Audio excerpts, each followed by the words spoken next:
they stuff every single orifice of this block. It's sat around so long, these tiles turn from red to pinkish white. So I'm probably gonna take the intake manifold off. The exhaust manifold's already there, already off the motor. Crossovers are actually pretty movable.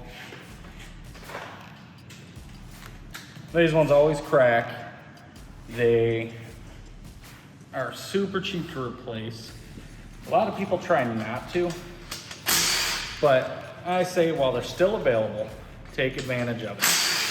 So many things on this motor are becoming discontinued.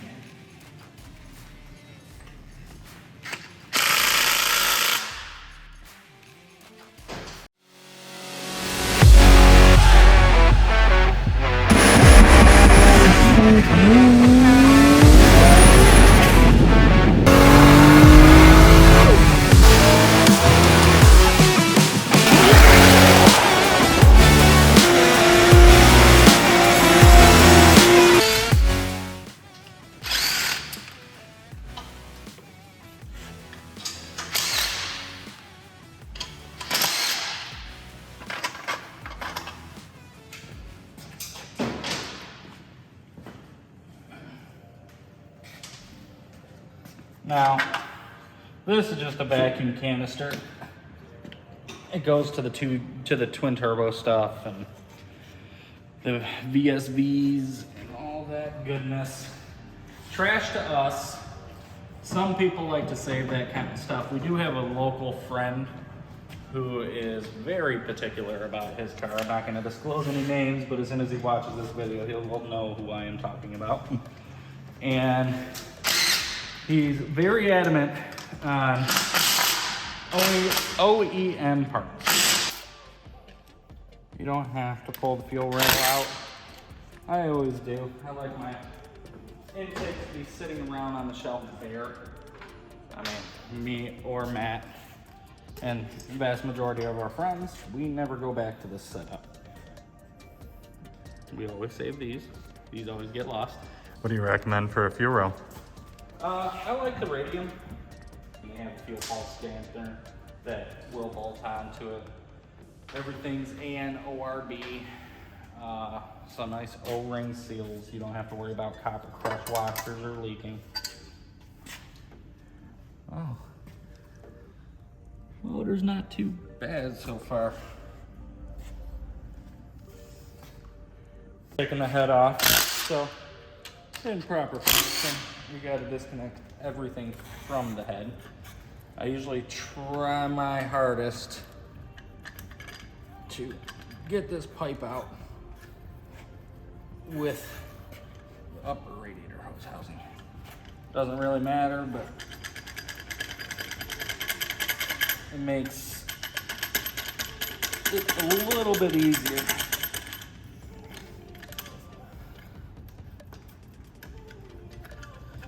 See, you can still order these pipes. I don't know about the upper radiator hose housing. I think these are getting a little hard to find. A lot of people chop them up and put AN fittings on them. I gotta stop talking, we're opening her up. She's not too bad. So far, so good.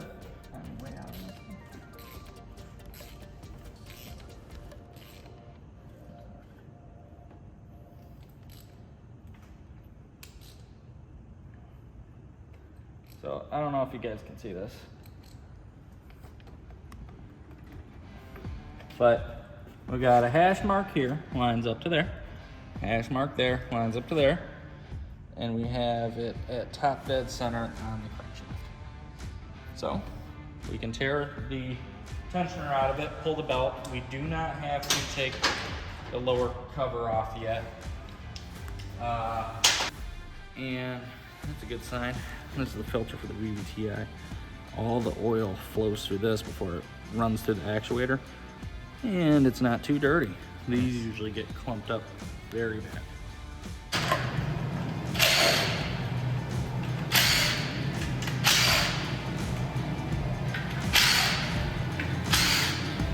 nice and timing covered, like perfect shape.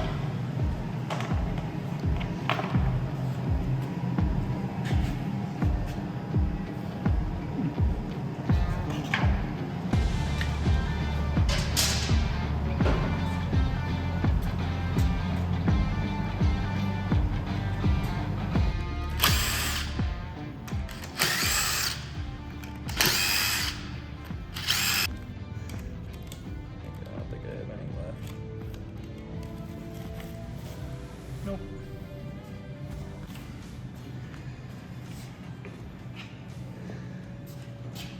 So now to see if we get lucky. Yep. I'll see that once we take off the oil pan. But a little dirty, but not too bad. We're gonna check it out.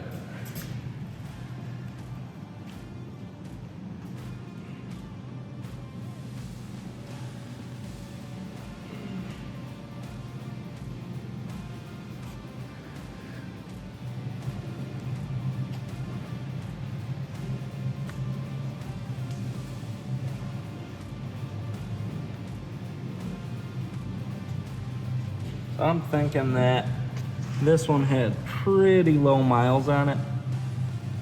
If you look at the carbon on all the exhaust valves, there's not a whole lot of buildup, and you can see the little identification numbers in them, which is a clear indicator that for a gasoline engine, it's pretty low mileage. My guess between maybe 50 and 60,000 miles.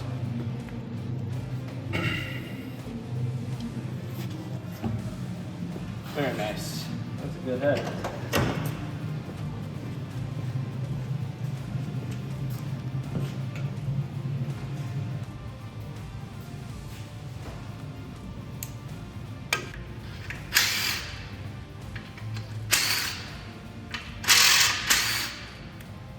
Two J's and one J. They have these indents on the side of the pan All fancy. that fit a 3/8 extension almost perfectly. And you see, no screwdriver really required except in the front sometimes. Looking good.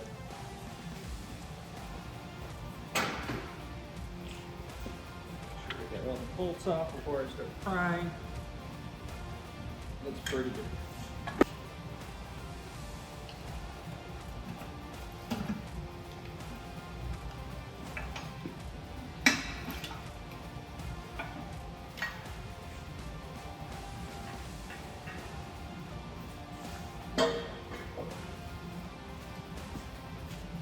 Looks pretty good.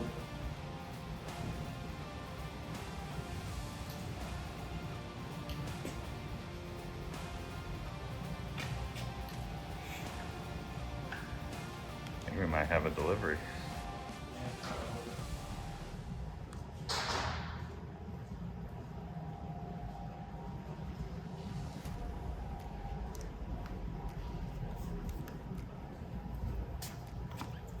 There. What's happening? Thank you. You're welcome.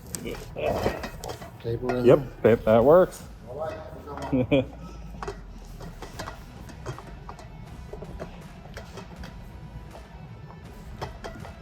I got the goods.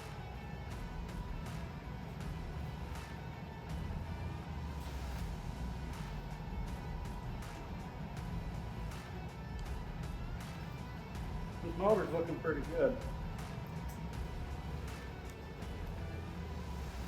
It was just a little bit shinier, I would say it probably had 30,000. But it's had time to have carbon build up.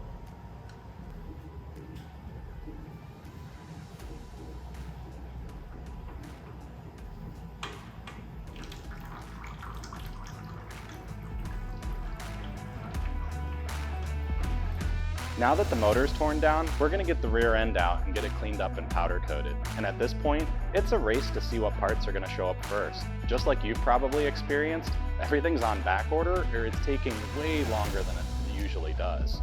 So we've got the turbo, the manifold, injectors, wiring harness, you name it. All those things were ordered weeks, some of them months ago. So comment down below what you think is actually going to show up first so we can get started. And thank you for watching this week. We'll see you next time.